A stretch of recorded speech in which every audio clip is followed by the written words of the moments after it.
할렐루야. 오늘도 말씀 속에서 주의 음성 듣게 되시기를 예수 이름으로 축원합니다. 귀한 하나님의 말씀은 디모데후서 2장 16절에서 22절입니다.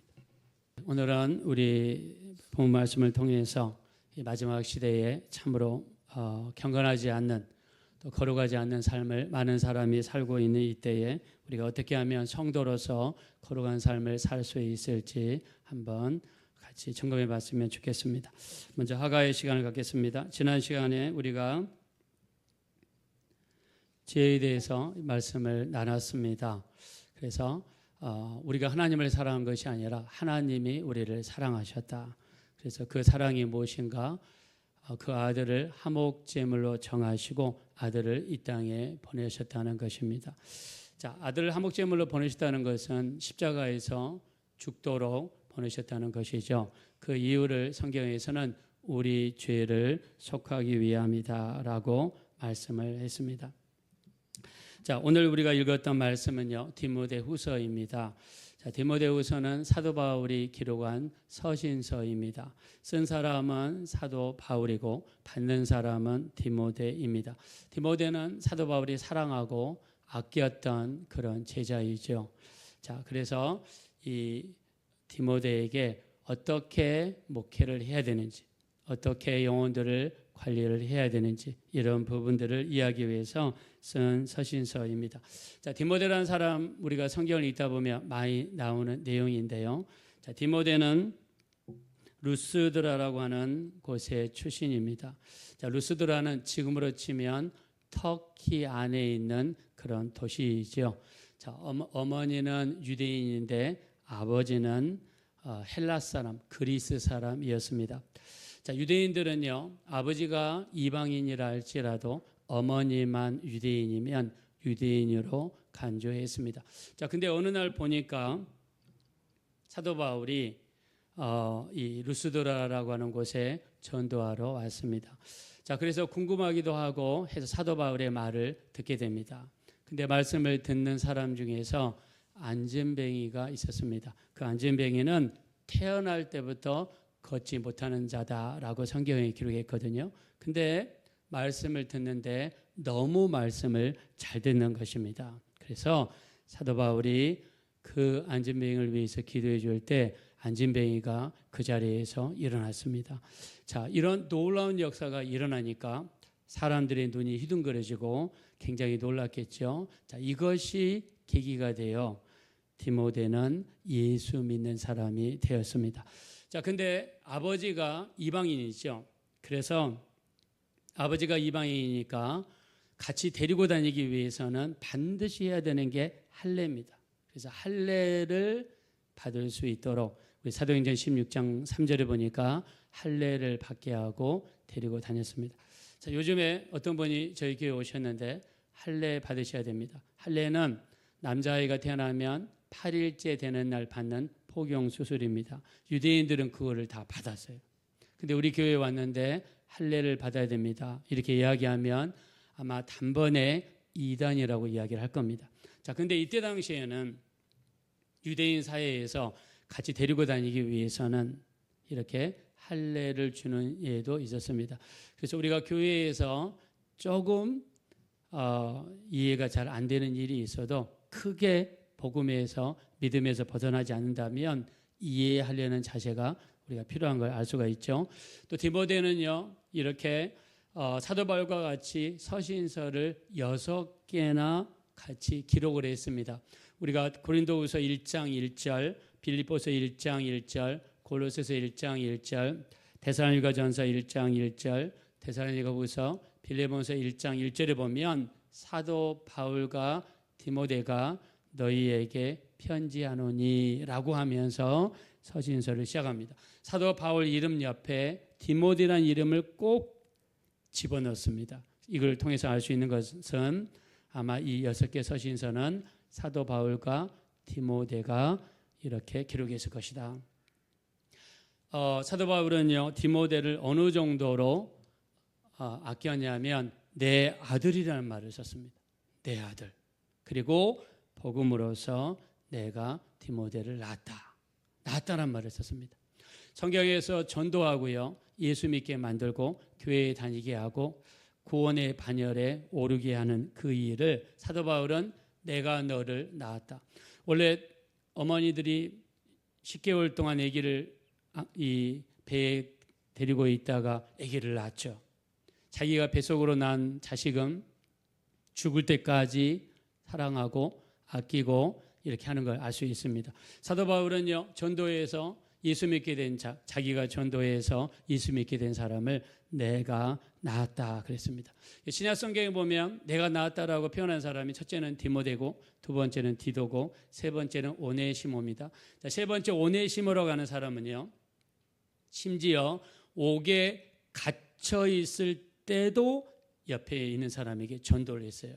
근데 그 전도를 받고 예수 믿게 된 사람이 오네시모입니다. 그래서 빌레몬서 1장 10절에는 뭐라고 표현하냐면 갇힌 중에서 낳은 아들이다. 갇힌 중에서 내가 낳은 아들이다. 자, 이 자기가 낳았다는 이야기는 내가 끝까지 책임을 지고 인도하겠다는 어떤 그런 의지도 표현되어 있을 것 같습니다. 자, 여러분을 축복하겠습니다. 여러분 일평생 우리가 주님 앞에 가기 전에 내가 복음으로서 낳은 아들, 딸이 한 명이라도 있게 되시기를 예수 이름으로 축원합니다. 자, 그 다음에 우리가 디모데후서 2장 1절에 보면 이런 말이 있습니다. 여기 앞에 나와 있는데 한번 다 같이 읽어보겠습니다. 시작. 내 아들아, 그러므로 너는 그리스도 예수 안에 있는 은혜 가운데에서 강하고. 자, 디모데를 부를 때 자기가 전도한 사람이죠. 어떻게 부르냐면 내 아들아 이렇게 불렀어요. 만약에 어떤 교회에 갔는데 자기가 전도한 사람을 내 아들아 그러면 지금 상황에서 보면 좀 약간 어색한 그런 분위기가 있겠죠. 근데 내 아들아 이렇게 하면서 뭐라고 하냐면 그리스도 예수 안에 은혜 가운데에서 강했으면 좋겠다. 자, 어떤 사람을 옆에서 조언을 해주고 그 사람의 장점을 극대화해주고 그리고 이렇게 저렇게 자기 연륜과 경험을 이용해서 잘 성장해 갈 수 있도록 조언을 해주는 사람을 멘토라고 합니다. 그 조언을 받는 사람을 멘토리라고 합니다. 그래서 사도 바울은 디모데한테 멘토의 역할을 했어요. 자기 경험과 연륜을 이용해서 디모데가 잘 커갈 수 있도록 이야기했습니다. 자, 성경에 보면 이런 관계가 많습니다. 이제 앞에 제가 이렇게 적어놨는데요. 바울은 디모데와 디도에게 멘토가 됐습니다. 이도로는 모세의 장인이죠. 장인인데 사이에게 멘토를 했어요. 장점을 이야기해주고 잘 커갈 수 있도록 했습니다. 그리고 모세는 자기 후계자 여호수아에게 멘토의 역할을 했습니다. 요나단은 다윗에게, 엘리야는 엘리사에게, 바나바는 바울에게. 자, 어린 묘목이 크기 위해서는 지침대도 필요하고 비료도 필요하고 물도 필요합니다. 신앙이 연약한 사람은 어느 정도 신앙이 성장할 때까지는 여러분 어린아이가 태어나면 어떻게 합니까? 너 일어나, 걸어, 뛰어, 숟가락 들고 혼자서 밥 먹어. 그렇게 하지 않죠. 어느 정도 수준이 될 때까지 기저귀도 채워줘야 되고 저녁에 잠잘 때도 도와줘야 되고 그 다음에 먹는 것도 도와줘야 됩니다. 그래서 우리가 복음을 증거하고 영혼들이 인도할 때 이런 멘토적인 역할 그리고 그 정신이 진심으로 필요합니다. 사도 바울은 자기가 전도했던 디모데에게 이렇게 성장해 가라라고 하면서 조언을 했던 것을 알 수 있습니다. 또 사도 바울은 전도하는 걸 어떻게 표현했냐면 내가 중매한다. 중매하는 것이다. 그래서 전도회에서 교회에 데리고 가고 예수 믿게 만드는 것을 예수님께 드리려고 중매하는 것이다. 자기가 전도하는 것을 중매하는 것으로 표현했습니다. 여기서 축복하겠습니다. 여러분을 통해 수많은 사람들이 전도되고 예수 믿게 되시기를 예수 이름으로 축원합니다. 자, 우리 주보로 보겠습니다. 주보 우리 16절입니다. 디모데후서 2장 16절입니다. 자, 다 같이 한번 읽겠습니다. 시작. 망령되고 헛된 말을 버리라. 그들은 경건하지 아니하며 점점 나아가나니. 아멘. 사도 바울이 교회에 있는 사람들의 상황을 보니까 사람들이 점점 경건하지 않는 방향으로 가더라는 겁니다. 거룩하지 못하고 수많은 죄를 짓고 세상과 작하고 육신을 따라 살고 영적으로 살지 못하고 세상 것을 너무나 과도하게 추구하는 그런 인생을 살더라는 것입니다. 자, 여기에 대표적인 사람이 있는데 누구냐? 바로 후메네오와 빌레도가 있습니다. 자, 우리 한번 17절 한번 읽어보겠습니다. 시작. 그들의 말은 악성 종양이 퍼져나간과 같은데 그 중에 후메네오와 빌레도가 있느니라. 아멘. 자, 이 후메네오와 빌레도는 에베소 교회에 다니는 사람들이에요. 이 사람들이 지도자급인데 어떤 말을 퍼뜨렸냐면 오직 거룩한 존재는 영이다. 우리 육체 안에 있는 영만이 거룩하다. 그리고 이 육체는 더럽고 추하다. 그러니까 우리 영혼만 거룩하면 된다. 우리 영혼만 말씀 보고 예배하고 기도하면 된다. 우리 육체는 더럽고 지저분하니까 육체는 무슨 짓을 해도 된다. 죄를 지어도 된다. 마음껏 살아도 된다. 자, 이렇게 가르치다는 거죠. 자, 이런 사람들을 그때 당시에 영지주의자라고 했습니다. 영지주의자들은 그때 당시 이단으로 찍힌 사람들입니다. 이 사람들은 그냥 예배하고 기도하고 찬양한 다음에 세상에 나가서 이 육체로는 마음껏 살아도 된다라고 가르쳤어요. 어떤 죄를 지어도 된다라고 해서 가르쳤습니다. 여러분, 그게 맞나요? 맞지 않죠. 틀리죠. 자, 오늘은 여러분과 같이 마지막 시대에 우리에게 약한 점 중에 하나가 거룩하지 않는 삶을 살아가는 것이죠. 또 거룩이 얼마나 중요하고 또 하나님이 거룩 가운데 얼마나 역사하시는지 한번 살펴봤으면 좋겠습니다. 자, 우리 하나님께서 인류 마음속에 주신 보편적인 가치가 있습니다. 우리가 이 세상에서 부모는 자식을 사랑하죠. 형제들끼리 우애해야 되고요. 학생은 선생님을 존중해야 되고요. 이웃끼리 서로 화평하게 지내는 것, 나라와 민족을 불문하고 하나님이 우리에게 주신 보편적인 가치이죠. 그중에 거룩하게 사는 것, 순결하게 사는 것, 깨끗하게 살려고 하는 것, 그게 우리 하나님이 우리에게 주신 보편적인 가치입니다. 자, 우리나라도 이번에 여러 장관들, 국무총리를 임명하죠. 임명하기 전에 반드시 거치는 게 청문회를 거칩니다. 청문회를 통해서 그 사람의 정책적인 것도 검증하지만 그 사람의 살아온 인생, 도덕성도 검증을 하게 되죠. 도덕적으로 너무 흠이 많은데 지도자 역할을 할 수 없기 때문이죠. 자, 이런 청문회는 우리나라만 하는 게 아니라 미국도 하고 영국도 하고 다른 나라들도 하고 있습니다. 왜냐하면 국민들은 지도자가 깨끗하고 거룩하고 순결하기를 원하는 것이죠. 자, 제가 좋아하는 시가 있습니다. 윤동주 시인의 서시라는 시가 있어요. 여기 보면 죽는 날까지 하늘을 우러러 한 점 부끄러움이 없기를 잎새 이는 바람에도 나는 괴로워했다. 이렇게 죽는 날까지, 저는 이 하늘을 이렇게 바꿉니다. 죽는 날까지 주님 우러러, 주님 우러러 한 점 부끄러움이 없기를 들려오는 말씀에도 나는 괴로워했다. 하나님 말씀이 들려오는데 나는 반대로 살고 있어요. 하나님 말씀이 오늘 성경을 읽었는데 내 삶은 정반대쪽에 있어요. 그 들려오는 말씀에 우리가 괴로워야 됩니다. 온전하게 살지 못하는 나의 모습, 세상과 착하고 수많은 죄를 짓고 있는 나의 모습, 입만 벌리면 거짓말을 하고 말만 하면 다른 사람을 속이고. 자, 우리가 만약 이런 삶을 살면 안 되겠죠. 그래서 윤동주 시인도 깨끗하게 살려고 죽는 날까지 하늘을 우러러 한 점 부끄러움이 없는 삶을 살려는 그런 어떤 결단을 여러분 보지 않겠습니까? 자, 조선시대에 여자들이 가지고 다니는 게 은장도입니다. 검색해서 나온 사진이 이거밖에 없어가지고 눈만 가리고 제가 여기다 올렸습니다. 자, 일명 정절도라고 합니다. 시집가기 전에 여자가 몸이 더럽히면 자기가 가지고 있는 칼을 빼서 자결을 했습니다. 시집간 여자가 만약에 안 좋은 일을 당했을 때는 자기에게 있는 은장도를 이용해서 자기 자신을 지켰습니다. 이게 무엇일까요? 세상에서 깨끗하게 살려는 일종의 어떤 노력이겠죠. 자, 이뿐만이 아닙니다. 우리나라는 궁궐에 들어가면 궁녀들이 있습니다. 궁녀들이 들어가는 나이가 보통 10살 정도에 들어갑니다. 들어가서 어느 정도 지내다 보면 나인이 되고 나중에는 상궁이 되고 나중에는 제조 상궁이 되어서 임금 옆에 상 옆에서 기미 상궁을 하게 됩니다.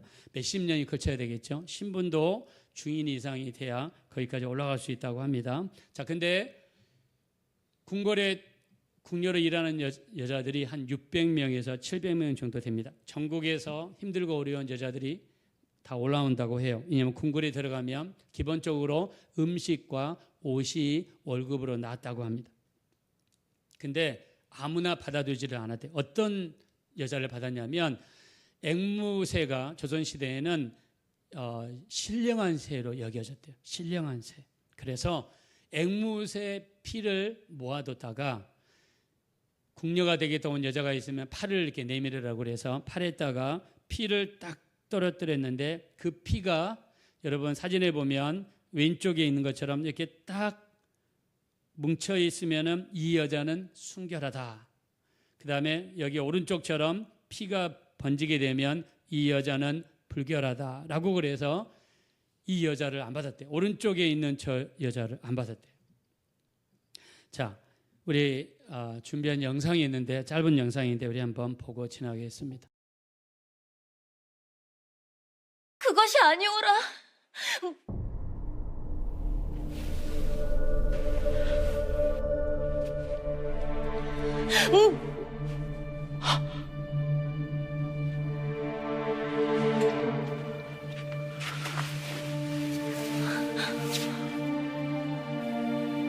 너희도 익히들 알고 있겠지. 앵무새는 사람 말을 한다 하여 영물이라 불린다.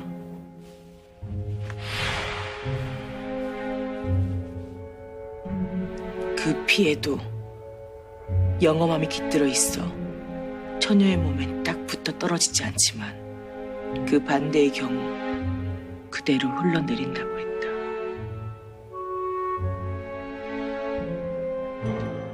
궁녀의 처녀성을 확인하기 위해 이용되었었던 앵무새피 감별법.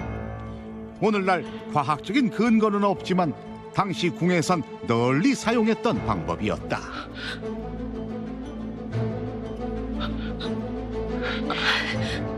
아닙니다, 마마님. 저는 채기가 있어서 그런 것입니다. 거듭 억울함을 주장하는 소은궁녀. 우리 앵무새 감별법. 궁궐에서 이렇게 그 처녀를 검증하기 위해서 앵무새 피를 썼다 합니다. 근데 이거는 과학성은 하나도 없습니다. 그리고 지금 시대에도 맞지도 않고. 근데 그때 당시의 사회에는 그런 생각을 가지고 있었습니다. 자, 그때 당시 사람들이 생각할 때 궁녀는 궁궐에서 일하기 때문에 깨끗해야 된다, 거룩해야 된다, 순결해야 된다는 그런 생각을 가지고 있습니다. 자, 성경에도 보면요, 의심의 소재라는 게 있어요. 의심의 소재. 민수기 5장 17절 18절. 이거는 두 부부에 대한 내용입니다. 부부가 이렇게 살아가는데 자기 와이프가 행동이 좀 이상해요. 저녁에 늦게 들어오거나 친정을 간다고 그러는데 자꾸 며칠씩 있다 오거나 좀 이상해요. 그리고 낯선 남자를 만나면 자꾸 웃고 좀 남편이 생각할 때 자기 아내가 의심이 될 때 어떻게 하느냐. 자, 여기 그림에 보면 저 그릇에다가 물을 떠가지고 옵니다. 자, 그리고 저기가 성막인데 구약시대에 광야에 있던 하나님의 성전이었죠. 성막에 있는 티끌을 모아가지고 먼지 정도 되겠죠. 저 그릇에다가 섞습니다. 자, 그리고 그 여자의 머리를 풀게 만들어요. 그런 다음에 여자에게 맹세하라고 그럽니다. 네가 깨끗하면 이 물을 마셔도 아무런 탈이 없지만 네가 깨끗하지 않으면 배가 임신한 여자처럼 배가 부어오르고 허벅지가 떨어져 나가게 될 것이다.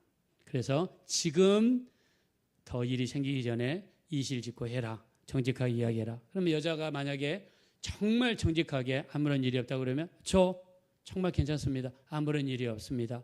정직합니다. 떳떳합니다. 자, 그렇게 하고 나서 머리를 푼 상태에서 저거를 마시게 되면 이 여자가 아무런 일이 없고 배가 불어오르지 않고 허벅다리가 떨어져 나가지 않으면 이 여자는 깨끗하게 인정을 받았습니다. 근데 저 물을 마시고 하나님 앞에서 맹세하고 제사장 앞에서 맹세한 다음에 저 물을 마셨을 때는 배가 부어오르고 창자가 이렇게 부풀어 올라서 배가 부어오르고 그리고 허벅지 다리가 떨어져 나가면 그러면 불결한 여자로 간주되어서 어려운 일을 당하게 되었습니다.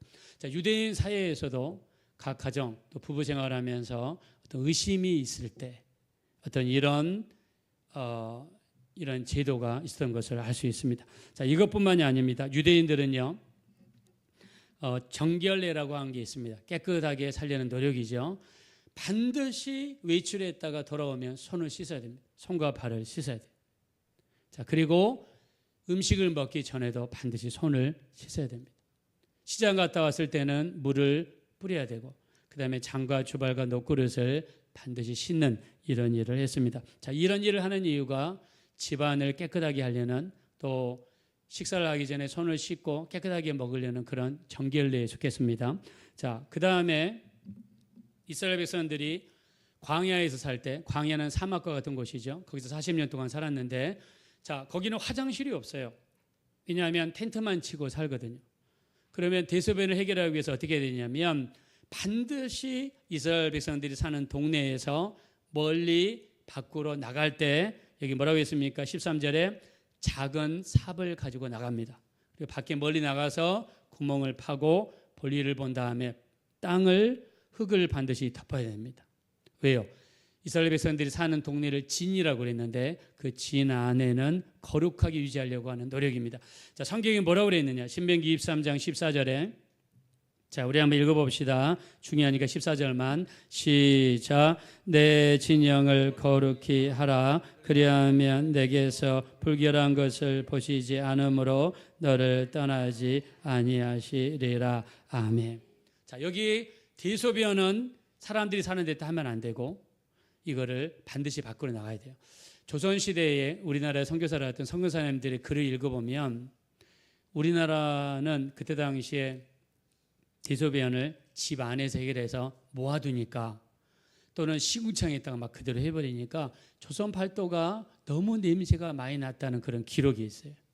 근데 왜냐하면 그 사대문 아니면 사대문 안, 서울 아니면 서울 안. 그래서 이 똥장구를 지고 다니는 사람들이 있었죠. 옛날에 그를 퍼가지고 밖에 나가서 밭이라든가 논에다가 버리는 돈 받고 집에 있는 그런 배설물을 퍼서 가는 거죠.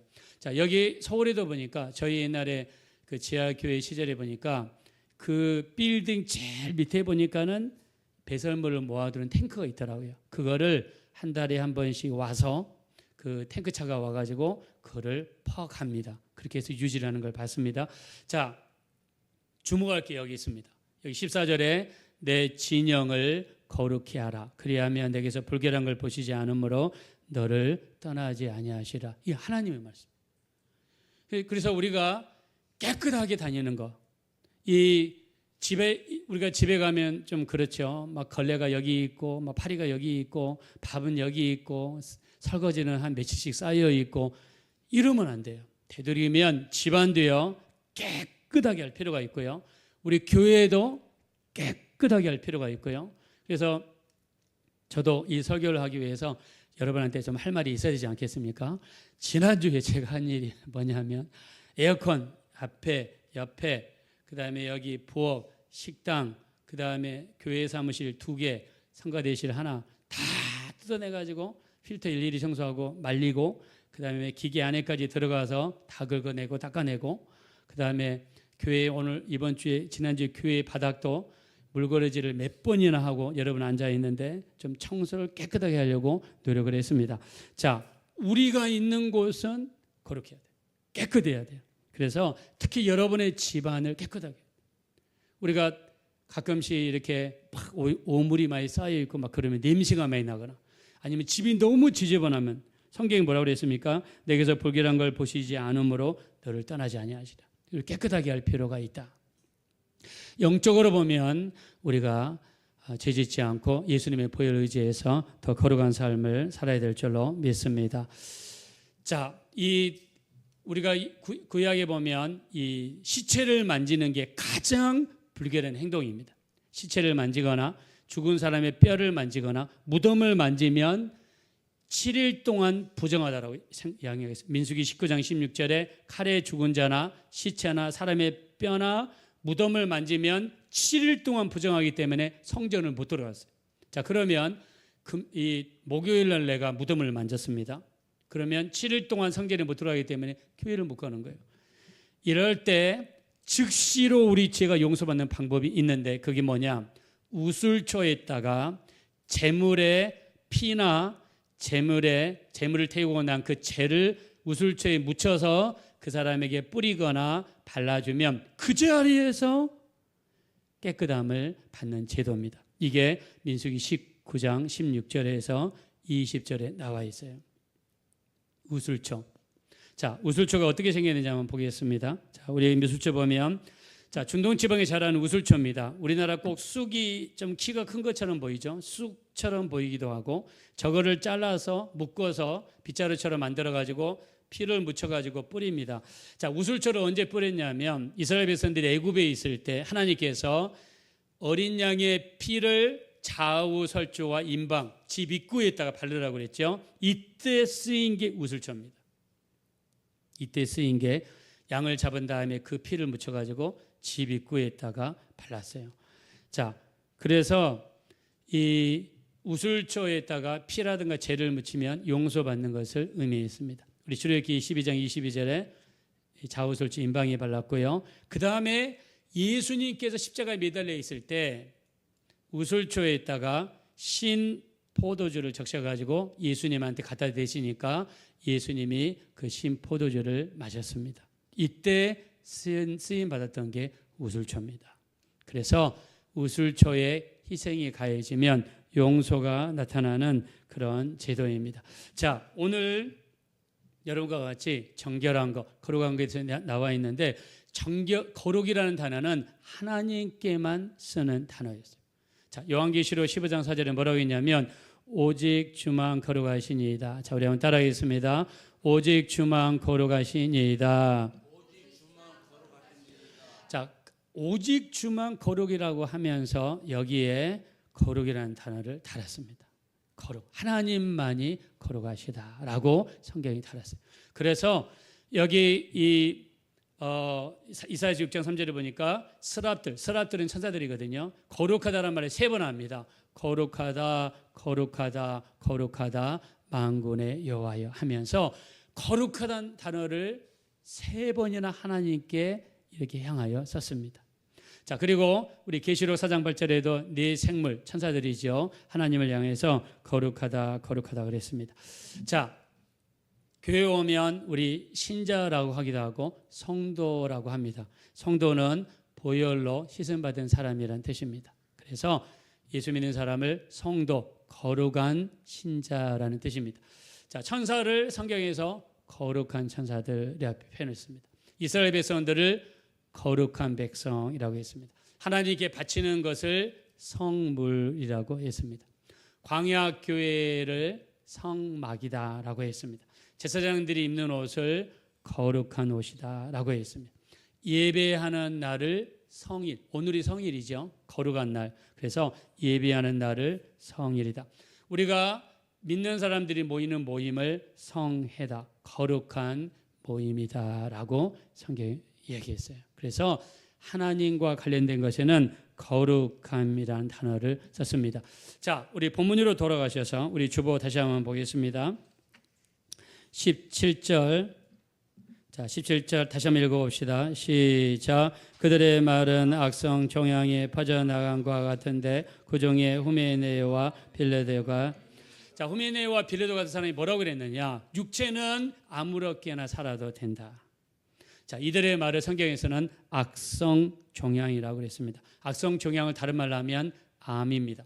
암이 옆으로 퍼져간과 같다고 말씀하실 정도로 성경에서는 엄중하게 이야기를 했습니다. 악성 종양과 같다.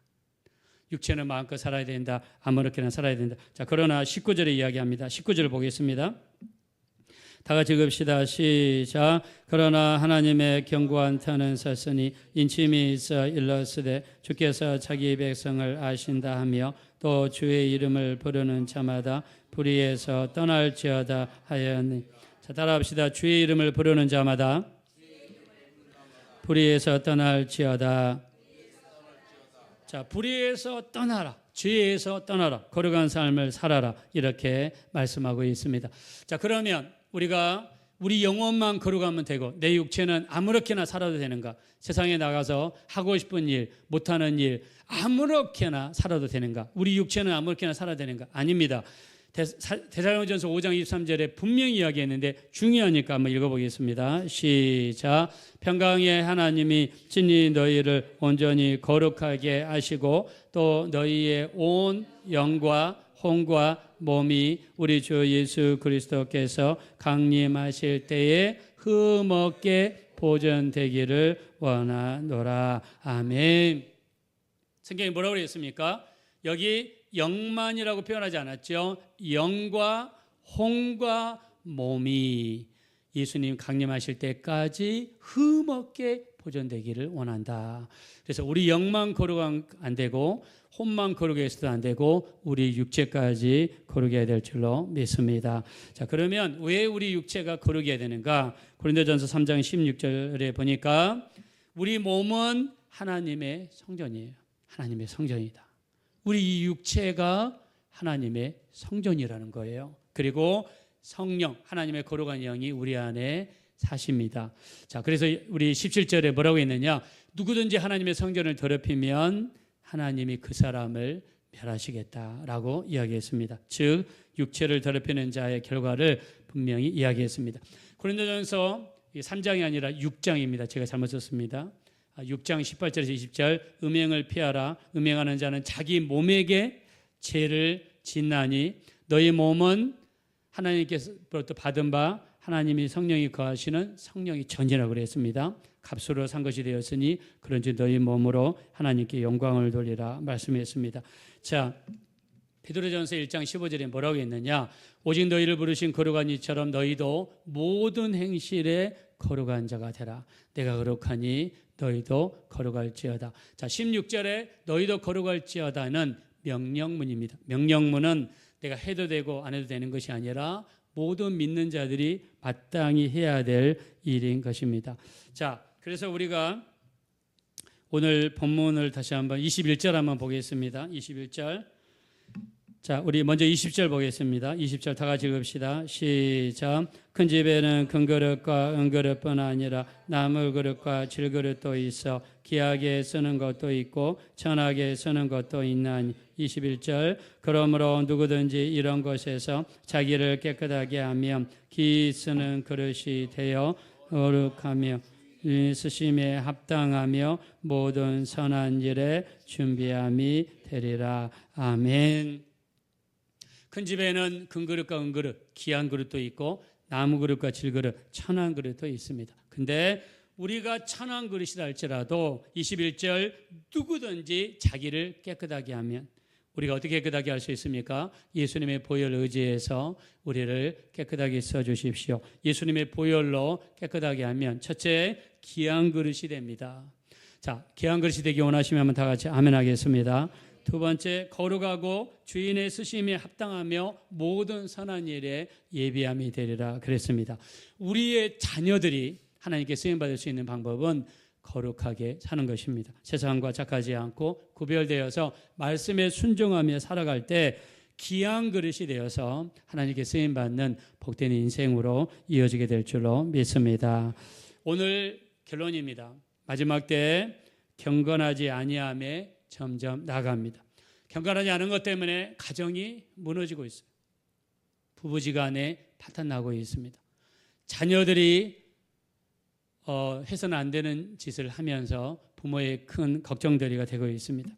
요즘에 어떤 성적인 죄를 짓는 것, 인터넷 때문에 요즘에 대학생들이 아주 이제 그냥 결혼도 하지 않고 사는 게 흔해졌습니다. 옛날에 우리는 상상하지 못하는 거죠. 이런 일들이 점점점 커지고 있습니다. 이럴 때일수록 우리 말씀에 거하셔서 거룩한 삶을 사셔서 하나님은 거룩한 곳에서 일하시고 거룩한 곳에서 축복하시고 거룩한 곳에서 은혜를 베풀어 주실 줄로 믿습니다. 날마다 주에서 멀어지시고 예수의 보혈을 의지하셔서 거룩한 신앙생활을 감당하셔서 마음껏 하나님이 우리를 쓰시게 되시기를 예수 이름으로 축원합니다. 우리 시간에 기도하겠습니다. 기도하실 때 마지막 때 우리를 거룩하게 해 주십시오. 세상과 짝하지 않고 세상의 죄와 짝하지 않고 후메네오와 빌레도는 영혼만이 거룩하기 때문에 육체는 아무렇게나 살아도 된다라고 주장했지만 성경에서는 그것을 악성 종양이라고 표현했습니다. 아닙니다. 육체도 예수님 오실 때까지 거룩한 삶을 살아야 됩니다. 마지막 때 내 가정이 내가 내 자녀들이 거룩한 우리 삶이 되게 도와주시어서 하나님의 도우심으로 충만한 복된 신앙생활 감당해달라고 합심으로 간절히 기도하겠습니다. 돌아오시고 잡으러오신 하나님 진심으로 감사합니다. 우리 하나님 이 시간에도 우리를 불쌍히 여겨주십시오. 우리를 긍휼히 여겨주십시오. 우리 하나님 감사합니다. 우리를 불쌍히 여겨주십시오. 성령으로 인도해 주십시오. 우리가 세상에 살면서 수많은 죄와 타협하며 세상과 짝하며 많은 죄를 지으며 살아가고 있습니다. 이런 우리의 모습을 우리 하나님 용서하여 주시고 불쌍히 여겨주시기를 간절히 권합니다. 주님의 피를 의지합니다. 우리 하나님께서는 거룩한 곳에서 일하시고 거룩한 가정에서 일하시고 거룩한 교회에서 일하시는 것을 봅니다. 우리를 도와주십시오. 불쌍히 여겨주십시오. 거룩하고 정결하게 하사 주의 뜻을 온전히 이루어드리게 하시고 주님의 뜻을 이루어드릴 수 있는 우리의 삶이 되기 원합니다. 누구든지 이런 것에서 자신을 거룩하게 하며 귀한 그릇이 되어 거룩하며 주의 쓰심에 합당하며 모든 선한 일에 예비함이 되리라 그랬습니다. 마지막 때 깨어있는 우리 모두가 될 수 있도록 역사하여 주십시오. 허락하신 하나님 감사합니다. 마지막 때 악한 원수 마귀는 가정을 무너뜨리고 부부를 이간시키고 부부와 자녀를 이간시키기 위해서 세상적으로 만들고 세상으로 나가게 하고 많은 죄를 짓고 또 우리 거룩함을 손상시키고 있습니다. 이럴 때일수록 우리 영과 혼과 몸이 주님 오실 그날까지 거룩함을 유지할 수 있는 우리가 될 수 있도록 인도하여 주시옵소서. 감사드리며 예수님의 이름으로 기도합니다. 아멘.